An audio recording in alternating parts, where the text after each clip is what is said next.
This video has come about because over time I've become a little bit concerned that students write a little bit simplistically about power, particularly when it comes to gender and class. And so I want students to stop writing simplistically about power, and we'll be successful if we can move away from seeing power in terms of coercive control and more as an effect of normalised ways of thinking. And I want to introduce you to Mr Foucault. He's a theorist from the 1970s and 80s. He's French, which means basically everything he writes is incomprehensible. But he's this really influential thinker about power and how we think about power nowadays. And so this quote here, power produces. It produces reality, it produces domains of objects and rituals of truth. The key to Foucault is that he's saying that power isn't about coercive control. Power exists, or groups that are empowered when their claims to what is true is widely accepted. So power is this relationship of language through knowledge and truth. It's about controlling discourse. And let's start by looking at gender and how that can be constructed and how we can talk about power and gender in a really interesting way when we're looking at literary texts. And it's a mistake to reduce feminism to simplistic phrases such as women were treated as second-class citizens. That statement might be true. It just doesn't lead us very far when we're analysing really high-quality literary texts. Here's a quote that's resonated with me for years from Erica Jong. And it's that women are the only exploited group in history to have been idealized into powerlessness. Now, what that leads me to think is that the legal, social, and structural phenomena that disempower women are the effects of the ideas about women that are normalized. And here is an approach from the 1980s in a comic strip that can inform how we look, particularly around television and film, in terms of its representation of women. And this comic strip created what's known as the Bechdel test. And that is, a text can be considered feminist if it contains two women who talk to each other about something other than men.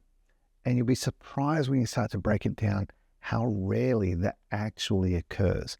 And when you start to see it emerging in films and television where you have rich, well-developed women characters who engage with each other and talk about something other than men, that those are really interesting characters. And what it reveals is the fact that that's few and far between means that this patriarchal language controls or dominates our whole society. So the point is that the whole culture, including women, participate in the normalization of ideas that maintain patriarchal authority. So the more meaningful way to address gender in text is to consider how the text engages with the dominant norms surrounding gender identities. How do the characters navigate the norms of gender? And that includes both men and women in that regard as well. Moving on to class, and it's kind of the same thing, that it's a mistake to say that those higher in the social hierarchy simply wield power over everyone else. It doesn't really work that way. And here's a quote that kind of guides my thinking on this, that the oppressed, instead of striving for liberation, tend themselves to become oppressors. Over time, I've come to realize that oftentimes, particularly when thinking about class in its traditional sense, that the working class often subscribe to ideas that work against their self-interest. We see it in politics, and we see it at election time when poorer people vote against wealthy people paying more tax because of some notion that when they someday become wealthy, they don't want to have to pay more tax. That the poor participate in the system that disempowers them. So everyone in our culture participates in a way that maintains the distribution of power to align with wealth, because we subscribe to ideas that do that.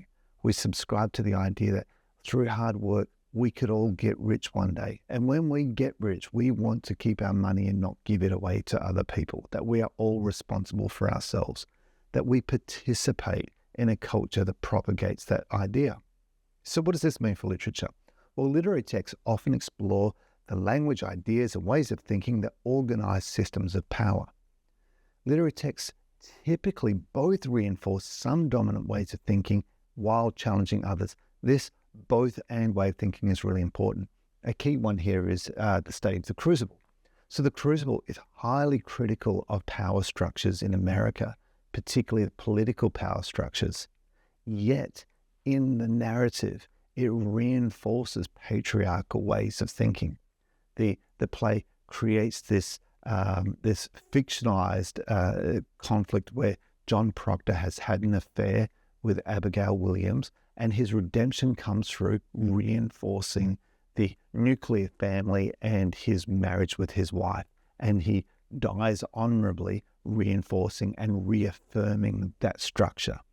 So in order for Miller to challenge one set of ideas, he reinforces another.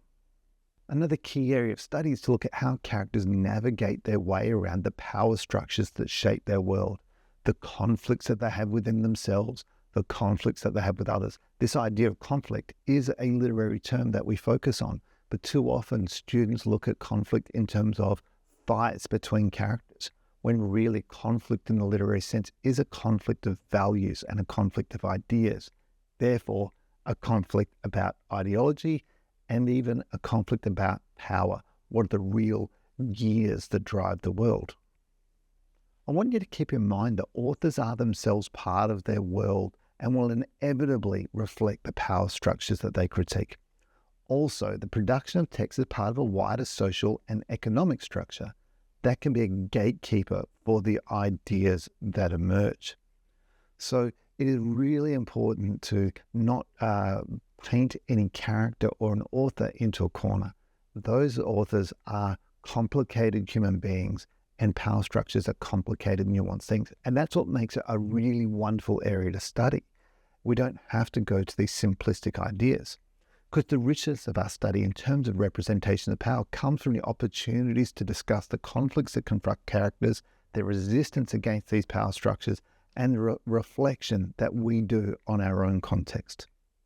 So coming back to the purpose of this video is to encourage you to stop writing simplistically about power and think about it in a more nuanced way. Hopefully this gives you a bit of a starting point. It is a short video. It's not at all intended to be a deep dive on each one of these theories. There is so much I haven't spoken about, but hopefully this can get you a bit of a quick start on rethinking how you look at power structures in your study of literary texts. Good luck with that.